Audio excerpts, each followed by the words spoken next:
C'est vraiment le sourire des visiteurs. Certes, on le voit moins quand ils ont le masque, mais on sent qu'il y a une forme de légèreté. On retrouve un peu de liberté dans le déplacement. Les Franciliens retrouvent petit à petit une vie normale. Transport, éducation, mais aussi culture. Les uns après les autres, les lieux culturels de notre région se déconfinent. On sera dans quelques secondes dans un important musée d'Île-de-France qui a réouvert ses portes. Vous entendrez notamment sa directrice. Ensemble, on tentera de comprendre le contexte exact de cette réouverture. Déconfinement, quel redécollage pour les musées? C'est notre dossier d'actu.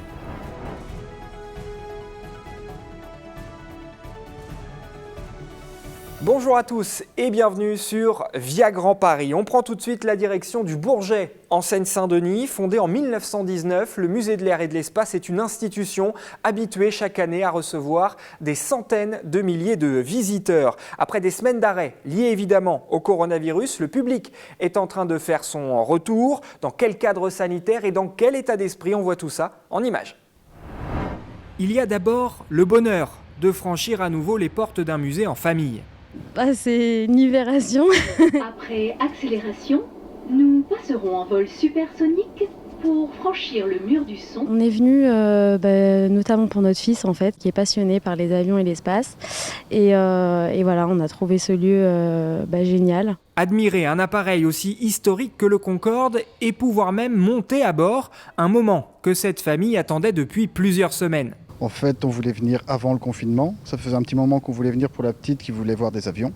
Et là, l'occasion, on a vu que ça réouvrait, donc c'était l'occasion de venir. Mais oui, ça fait du bien de revivre, de pouvoir ressortir. Cloué au sol pendant plus de 90 jours, le musée de l'air et de l'espace a repris son envol le 19 juin, avec évidemment la mise en place du protocole sanitaire exigé par le gouvernement, gel hydroalcoolique dans tous les halls, parcours de visite à sens unique, port du masque, mais aussi un stylet individuel pour les bornes interactives.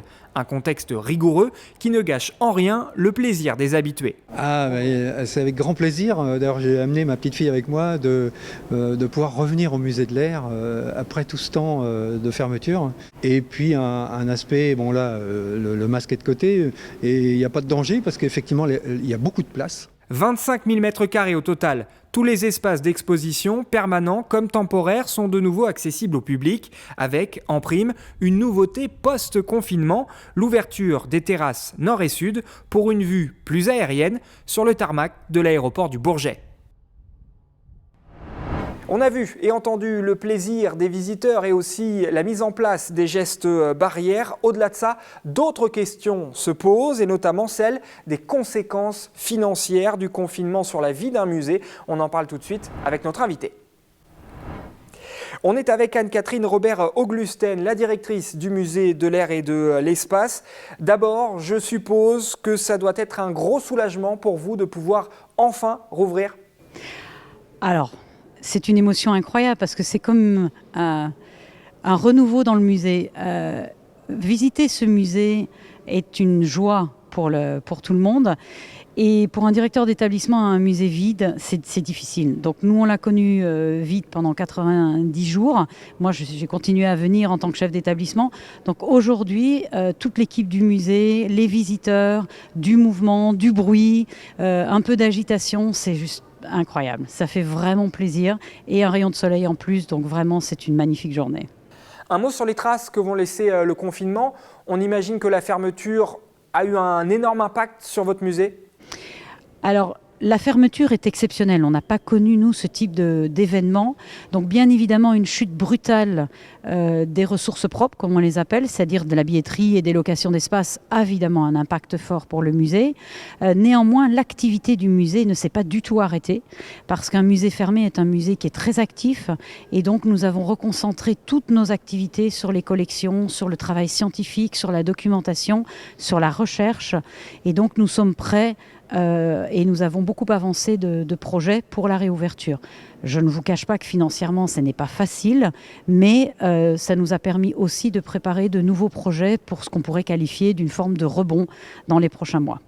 Vous évoquez des difficultés financières, vous êtes en mesure de les chiffrer ? C'est encore assez difficile. Le chiffrage est toujours un peu difficile parce que ça dépend ce qu'on intègre dans la billetterie. Pour un musée comme le nôtre, il y a évidemment le manque à gagner de la billetterie, mais il y a aussi les locations d'espace qui sont toujours très difficiles à chiffrer. Il y a les DSP, c'est-à-dire la boutique, le restaurant. Donc nous sommes en train de faire tous les calculs, mais ce n'est pas très simple de chiffrer. Mais je peux vous dire que les sommes sont quand même assez importantes. Dernière question, est-ce qu'on peut être optimiste? Est-ce que vous êtes optimiste sur un retour à une fréquentation normale, on va dire, dans les prochaines semaines, dans les prochains mois? Alors nous, on est dans un état d'esprit très positif parce que nous sommes dans un lieu un peu particulier. Nous sommes dans une zone qui est très aérée. C'est un aéroport en réalité, c'est très grand.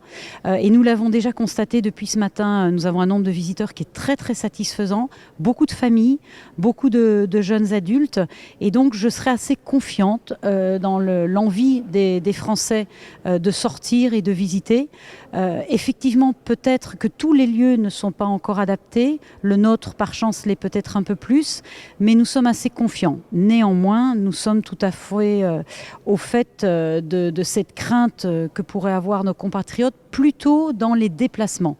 Prendre le RER, prendre le bus reste quand même un frein à un retour des visiteurs. Donc nous restons prudents quant aux chiffres de fréquentation des prochains mois.